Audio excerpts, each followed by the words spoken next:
Hey, what's up, fam? Thank y'all for tuning in once again. As always, be sure to like, share, comment, and subscribe. And when you do subscribe, hit the notification bell so every time I drop a video, you will be the first to know about it. Well, it looks like Bank of America is finally paying for some illicit activities. Going to the finance.yahoo.com page, and it says BOA to pay $250 million for double dipping in fake accounts. Let's get into it because we got some things we got to dissect, right?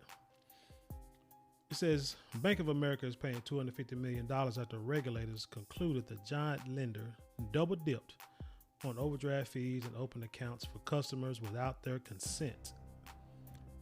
Harmed customers will get $100 million and another $150 will go to the Consumer Financial Protection Bureau and the Comptroller of the Currency, the CFPB and the OCC. Now my question is, why is it that these bureaus and the Comptroller, why are they getting more money than the people that was actually harmed? I'm quite sure neither one of them needs the $150 million. That could go to the people that were where the money was basically stolen from to help them out.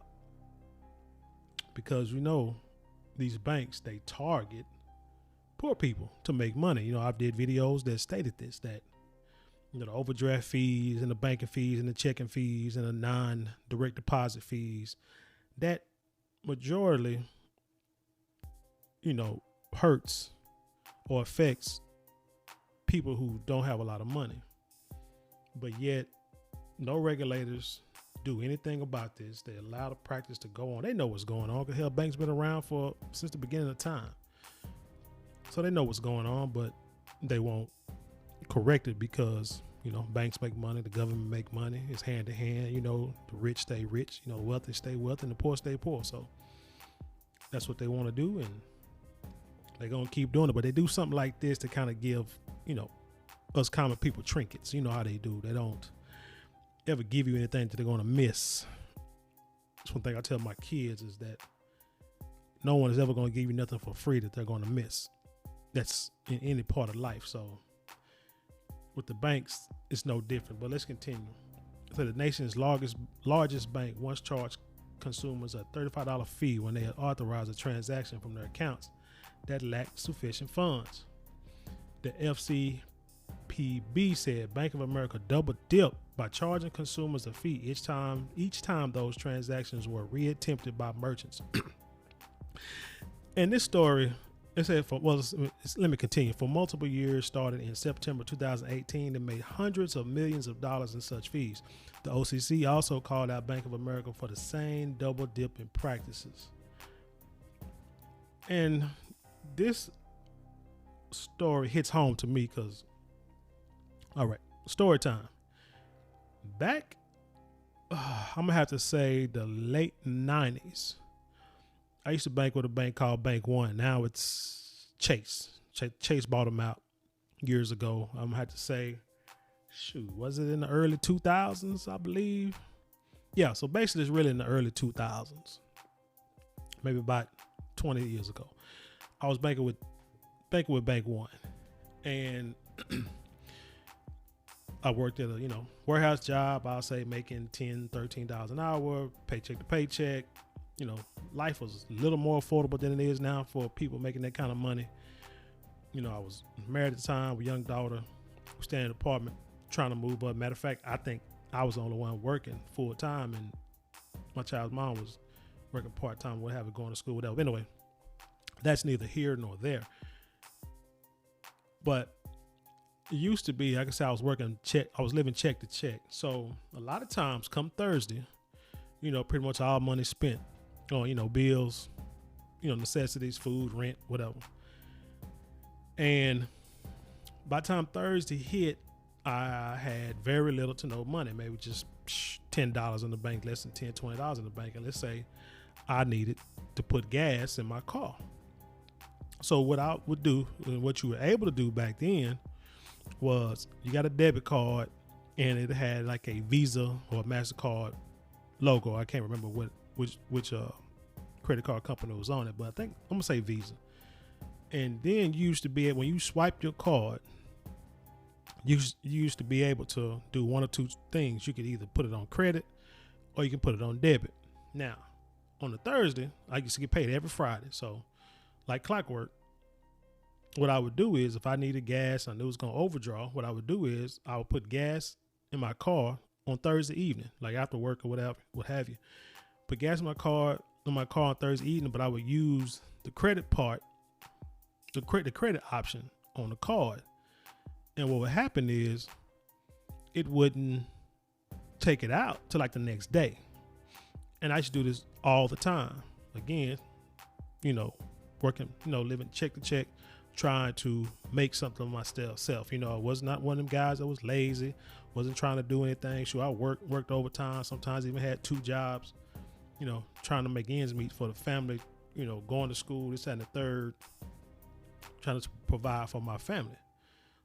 So I wasn't no deadbeat, wasn't no lazy person, as some people would try to think or might try to put in the comments before I put this out, before I make this statement. But I would do it every time on Thursday, so the money wouldn't come out until like the next day. By the time midnight or 2 o'clock would hit, my direct deposit would come in to my bank account. Also, you remember, like if you didn't have a direct deposit account and you had a bank account, they would charge you like a monthly fee, like $5-10 or something like that. So again, if you ain't got a lot of money, if you ain't got direct deposit, you getting paid like paper check, they would charge you. So that's another way they would get, poor people not without a lot of money. So anyway, like I said, I do the same transactions every Thursday without fail. So one day I needed a battery. My battery went out. Texas summers, every couple of years, man, your battery is going to die. I don't care what kind of warranty you got on. I remember the warranties used to last. By the time the warranties would go out, by the time your battery wore out, you still have a warranty and you can trade it in. But then they changed it from like 3 years to like 2 years or something like that. I guess they realized that they probably losing money on these batteries. So anyway, one day a battery died in my car, so I needed one. And I didn't have enough money at the time for a battery. Now I would have it the next day. It always fun. I needed gas and a battery all on the same day. So this time I bought a battery using the credit on my card, bought some gas using the credit on my card. The next thing I know, I think I checked my account the next day and my check was short. And it was just shorter than what it should have been. When I looked at it, I had nearly $200, probably more than that, $35, yeah, nearly $200 in overdraft charges. I'm like, what the hell? So when I looked at it, it had charged me for the gas twice, and it had charged me for the battery 3 times, right? So I called the bank, asking what's going on, and the lady said something like, well, when you bought the battery or the gas, the first transaction, you didn't have any money, so you got charged $35 for each one of those. And then it got sent back. So then we reprocessed it again, and you got charged again for that one. Then it got sent back, and that's why you got charged. And that's what the fees are. I said, so you charged me double for 2 you charged me 5 times for 2 transactions. So one of the transactions they sent back like quick. So between the hours of like 6 p.m. Oh, I say between the hours of 3 or 4 p.m.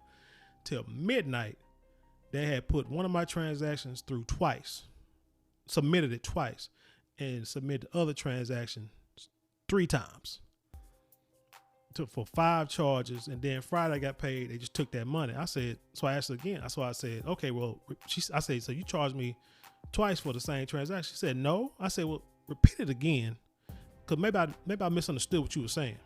So she repeated the same bullcoin. So I said, okay, so you charged me twice for the same transaction. She said, no, whatever. I said, let me speak to your manager. Talk to the manager. Didn't understand it. They said they'll take off like 2 of the charges, but the other 3 or something like that. They wouldn't take off all of them. I said, okay, then I'm just going to close my account and go to another bank. And that's when I went over to Chase. And then lo and behold, years later, Chase bought out Bank One. So hell, it was all the same damn thing. But my point is, like I said, my point is that they prey on people who don't have the money or the means to afford it, which is sad because you preying on the weak, and yet you got these people that make millions, billions, hell, even thousands and hundreds of thousands who don't get charged. I'm making enough money now to where I don't think I've been hit with overdraft charge for a while, for years, because of, my financial status now. Not really rich, but I'm comfortable enough to where I shouldn't get hit with overdraft charge unless I have some major, withdrawal that comes out. But only thing that hits me now are ATM fees, because I live in an area to where even like the bank I bank at, they don't have an ATM close to me. I have to drive like 20 miles in the town, as we say down here in the country. I had to drive in the town, 20 miles in the town to withdraw money from an ATM machine, or even to go to a bank, or unless, go to the grocery store, you buy something and you don't get extra cash or what have you. But you know what's crazy? That even in, where did we go, to Baton Rouge last year? If you do that in a grocery store, downtown Baton Rouge, and try to take money out, they charge you a fee to take money out at a grocery store. That's something I ain't never seen. That is crazy.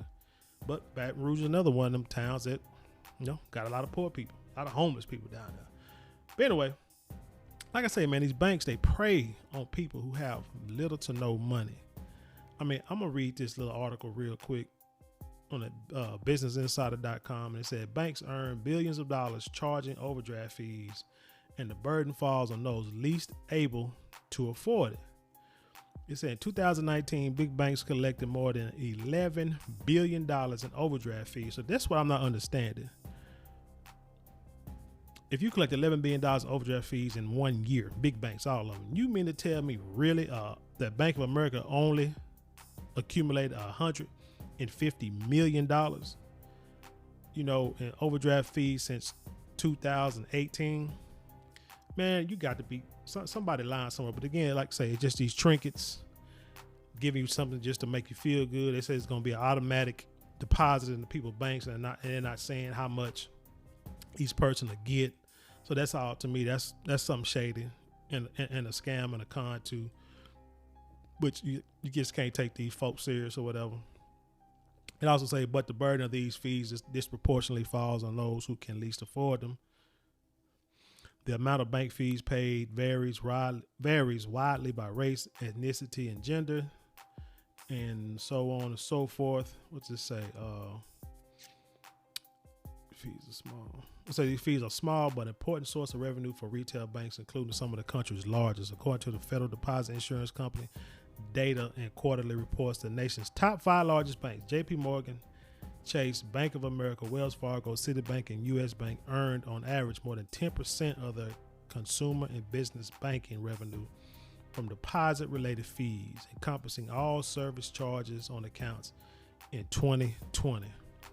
But banking fees, particularly overdraft charges, don't affect all Americans equally. Overwhelmingly, overdraft fees are paid by those with the lowest balances in their checking account. So basically what it's saying is, when you quote unquote living above your means, and it's easy to tell people, don't live above your means. Well, when rent is as high as it is now,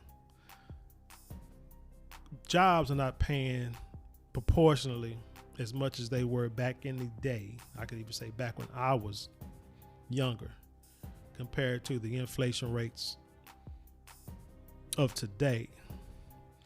It's hard for the average person, or even the person making a decent amount of money, to live below their means. It's just hard, and to be comfortable. I mean, if you work and you're trying to get out of certain neighborhoods, let's just say that, situations, areas, to where it may be a crime rate is a little higher than what you would like. You got a family, you got kids, and you're trying to provide the best for them. Now it's like they're trying to punish you for trying to do good for your family, when back in the day, you could say a man worked 2-3 jobs, to pay for his kids to go through school, to get his, his family a house so his wife can stay home and, and home make and raise the kids. That used to be looked upon as like a good thing. That's how a man's supposed to do. Now you try to do it, the banks try to punish you for it and take every dime that you got. They say in 2019, banks with more than $1 billion in assets collected more than $11 billion in fees. In fees. If you don't have savings, you don't have a revenue, if you don't have the same kind of wealth and income coming in, it's going to be difficult for you to maintain the structures and the fees and those commitments, those financial obligations that really are necessary in order to have a bank account. A Gasso and economist at Latino advocacy organization Unitas US told the Insider. The 8% of consumers who overdraw their checking accounts more than 10 times per year pay 74% of all overdraft fees nationally, according to one Consumer Financial Protection Bureau report from 2017. So again, you're going to tell me that one bank only collected $100 million in illicit fees over at least a 5 to 6 year span. Seriously, man, it's kind of like, and I guess I'm gonna end it here.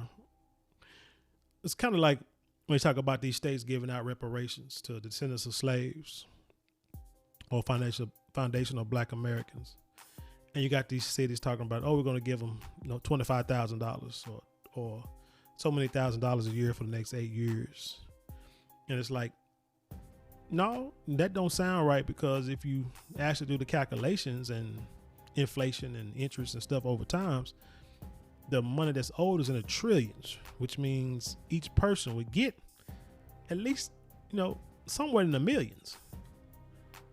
But y'all think, oh, well, we're just giving this herb and giving this cash, let it be over with, and that'll make them happy. It'll make some people happy. I mean, you can call it a start, but the real is, I'm gonna need you to pay what you owe, and let that be the reason.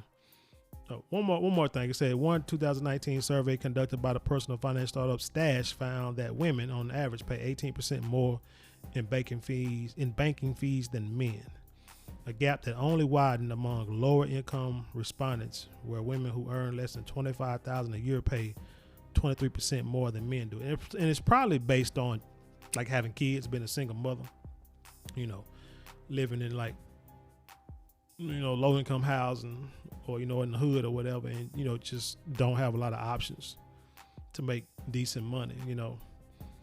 So the average overdraft fee in 2020 was $33.47, which is the highest ever been in 23 years. I used to pay $35. Was it $35? I think I used to pay $35 back in the early 2000s. So I don't know what that is. I don't know what they mean by that.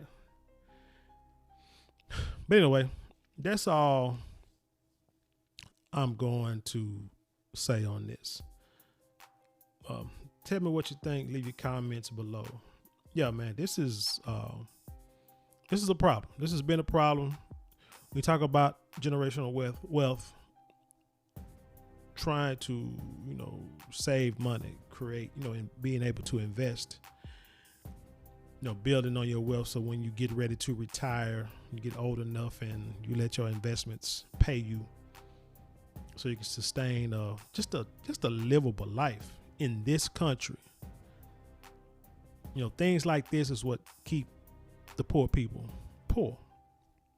It just is. I guarantee you, Donald Trump or Bill Gates, Mark Zuckerberg, or whoever else, Warren Buffett,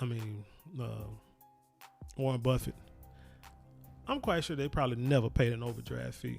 Jerry Jones, I remember Jerry Jones did say his credit cards got ripped up some years back. But anyway, I guarantee these people ain't paying no overdraft fees now and no banking fees, because they're not direct depositing any money. They said they're not gonna mess with their money. They're just gonna give it to poor people, because they don't know what they're doing with their money anyway. So anyway, like I said, leave your comments below and share this with the world. And with that being said, I leave you in peace, and I'll see you on the other side.